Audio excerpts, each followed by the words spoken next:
କ'ଣ ଆପଣମାନେ ବି ନୂଆ ଭର୍ସନରେ କ୍ୟାପକଟ୍କୁ ଇନଷ୍ଟଲ୍ କରିବାକୁ ଚାହୁଁଛନ୍ତି ନିଜ ମୋବାଇଲ ଫୋନ୍ରେ, ତା ପୁଣି ୱିଥାଉଟ୍ VPNରେ କ୍ୟାପକଟ୍ଟି ଚାଲିବ?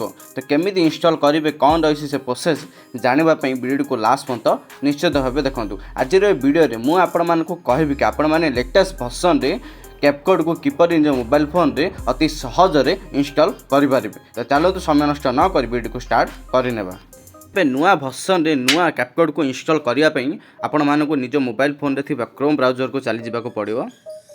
କ୍ରୋମ୍ ବ୍ରାଉଜରକୁ ଆପଣମାନେ ଯେମିତି ଚାଲିଯିବେ, ଏଠି ଆପଣମାନଙ୍କୁ ସର୍ଚ୍ଚ ବାର୍ରେ ସିମ୍ପଲି ଗୋଟେ ଟାଇପ୍ କରିବାକୁ ପଡ଼ିବ APK Pure ଟାଇପ୍ କରି ସର୍ଚ୍ଚ କରିନେବେ।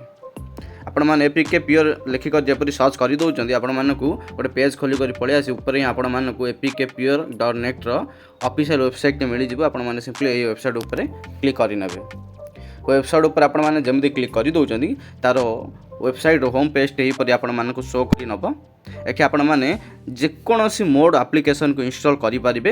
ଆଜିର ଏହି ଭିଡ଼ିଓରେ ମୁଁ ଆପଣଙ୍କୁ କ୍ୟାପକଟ୍ ବିଷୟରେ କହିବି। ତ କ୍ୟାପକଟ୍କୁ ଇନଷ୍ଟଲ୍ କରିବା ପାଇଁ ଆପଣମାନଙ୍କୁ ଏଠି ଗୋଟେ ସର୍ଚ୍ଚ ବାର୍ ମିଳିଯିବ। ଉପରେ ହିଁ ଆପଣମାନେ ସିମ୍ପଲି ଏଇ ସର୍ଚ୍ଚ ଉପରେ କ୍ଲିକ୍ କରିନେବେ। ସର୍ଚ୍ଚ ଉପରେ କ୍ଲିକ୍ କଲା ପରେ ଏଠି ଆପଣମାନଙ୍କୁ ସର୍ଚ୍ଚରେ ଲେଖିବେ ସିମ୍ପଲି କ୍ୟାପକଟ୍। କ୍ୟାପକଟ୍ ଆପଣମାନେ ଯେମିତି ଲେଖିଦେଉଛନ୍ତି, ସର୍ଚ୍ଚ ଉପରେ କ୍ଲିକ୍ କରିନେବେ। ସର୍ଚ୍ଚ ଉପରେ କ୍ଲିକ୍ କଲା ମାତ୍ରେ ହିଁ ଆପଣମାନଙ୍କୁ ଉପରେ ହିଁ କ୍ୟାପକଟ୍ର ଇମେଜ୍ଟି ମିଳିଯିବ ଏବଂ ଆପଣମାନେ ଡାଉନଲୋଡ଼୍ କରିବାର ଅପସନ୍ଟି ମଧ୍ୟ ଏଠି ଶୋ କରିନେବ। ଆପଣମାନେ ସିମ୍ପଲି ଏହି ଅପସନ୍ ଉପରେ କ୍ଲିକ୍ କରିକି ଡାଉନଲୋଡ଼୍ କରିପାରିବେ। ମୁଁ ଡାଉନଲୋଡ଼୍ ଉପରେ କ୍ଲିକ୍ କରିଦେଲି। କ୍ଲିକ୍ କଲା ମାତ୍ରେ ଆପଣମାନଙ୍କୁ ଏଠି ଆଉ ଗୋଟେ ପେଜ୍ ଖୋଲିକରି ପଳେଇ ଆସିବ। ଆପଣମାନେ ଟିକେ ତଳକୁ ପଳେଇ ଆସିବେ। ଆସିଲା ପରେ ଦେଖନ୍ତୁ ଏଠି ଡାଉନଲୋଡ଼୍ ଅପସନ୍ଟି ମିଳିଯିବ।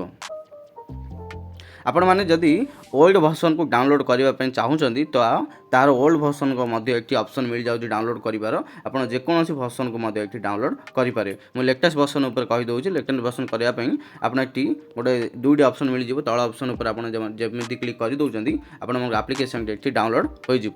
ମୁଁ ବି କ୍ଲିକ୍ କରିଦେଉଛି। କ୍ଲିକ୍ କଲା ପରେ ଦେଖନ୍ତୁ ଏଠି ଡାଉନଲୋଡ଼୍ କରିବାର ଅପସନ୍ଟି ପଳେଇ ଆସିଛି।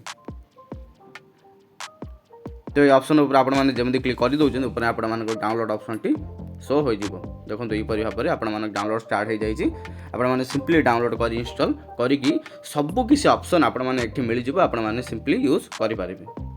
ତ ଏହିପରି ଭାବରେ ଏହି ପ୍ରୋସେସ୍କୁ ଆପଣମାନେ ୟୁଜ୍ କରିକି ଆପଣମାନେ ସିମ୍ପଲି ନ୍ୟୁ ଲାଟେଷ୍ଟ ଭର୍ସନ୍ କ୍ୟାପକଟ୍କୁ ଇନଷ୍ଟଲ୍ କରିପାରିବେ।